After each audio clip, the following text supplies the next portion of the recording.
Shana here, in today's video, mag-challenge po tayo sa aking mga tita! Oh my gosh, sila po ang kasama natin today sa vlog po natin. And papakilala ko muna po sila before we go on to this video. Si Tita Ruby po here, nasa left po natin, and Tita Jonah nasa right side, and Tita Sami, and Ate Angie, o diba? So in today's video po, mag-challenge po tayo ng only shopping on my American Express card. Grocery shopping po tayo for 5 minutes.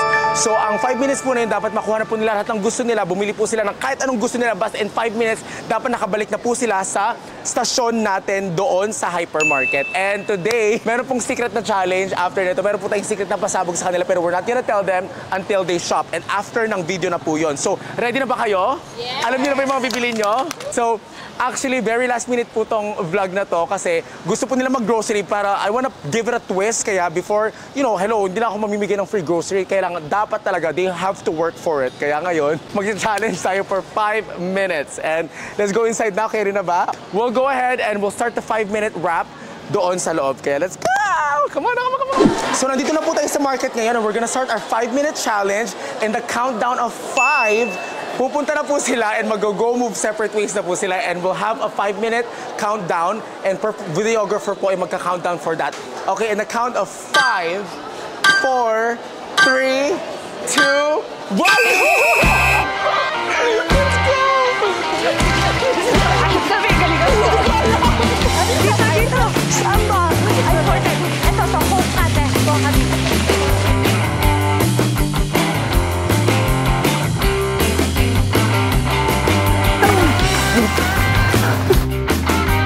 Sige, ate, habol mo. Kukuha akong sabon dito.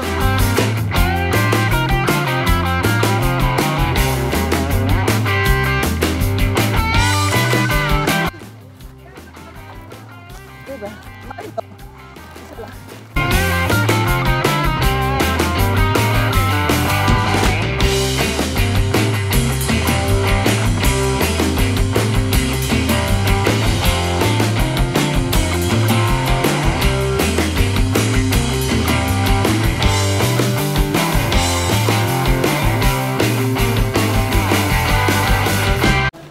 Excuse me po.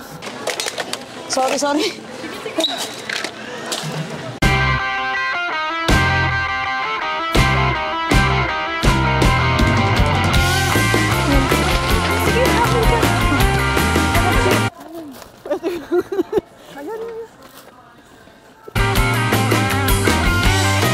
Pagod na ako. Ito mag-ketchup.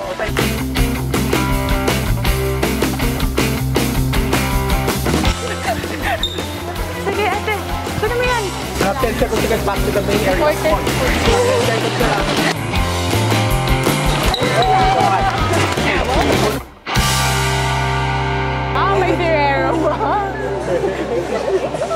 May Ferrero. May red doors. Kumuha ng red horse. Bullshit. Hindi mo na ako manginginom eh. Success? Nakaka-tense. Kulang pa. Kulang pa? Anong kulang pa? 5 minutes na yun, napakaraming yung nakuha. I feel like nag-cheat nga kayo eh. Pag pala yung ganito. Nakakapagod grabe. Nakaka-tense. Hindi mo alam. Hindi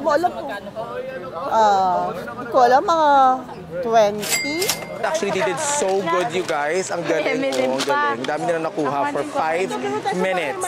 Pero may surprise pa to after. Hi guys, so ating main pasabog po is kung ano pong total po ng per family or per person na shopping po nila, kung ano pong total po na yon, itatapatan po natin yun ng cash din. So surprise po, kung kunwari 5,000 po ang bill ng isa, so tatapatan po natin, bibigyan po natin sila ng extra 5,000 cash para sa allowance din po nila. Yun po ang pasabog na hindi nila alam. Kaya sabi ko, paramihan sila. Kung the more na mas marami, the more na mas malaking cash basically ang ating surprise sa huli.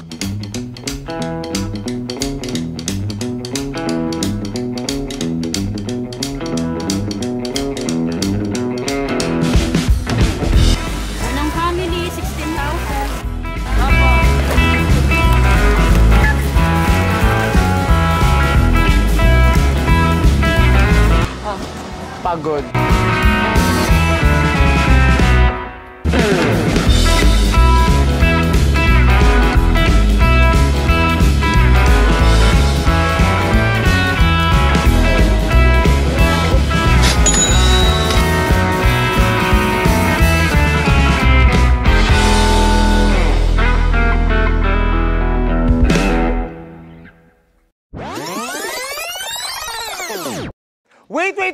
lang. So, ito na po yung mga groceries na nakuha nila. Ito po, per family.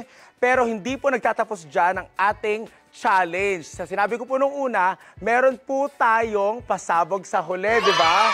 Ready na ba kayo? So, pakita natin ang resibo.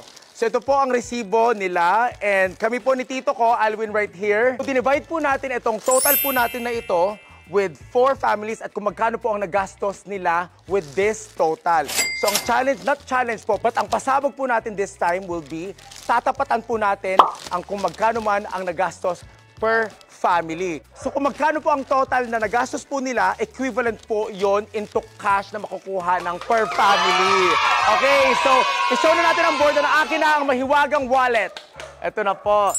So, start tayo kay Ate Angie. Ito, dito po si Ate Angie dito. And so, nakakuha po si ate ng 16,000 pesos. 7, 8, 9, 10, 11, 12, 13, 14, 15, 16,000 pesos with pangkabuhayan grocery. Wow! And si Ate Jonah, na usually higher dapat ang kanyang nag-groceries, ang pinakamababa this time. Imposible. Miracle po ito. So, 13,780.55 kay Ate Jonah. Mamaya mo na ako suklian. Meron po siyang tindahan, kaya mamaya po siya manunukli. 2, 3, 4, 5, 6, 7, 8, 9, 10, 11, 12, 13, 14. Suklian mo ka. 40,000 pesos.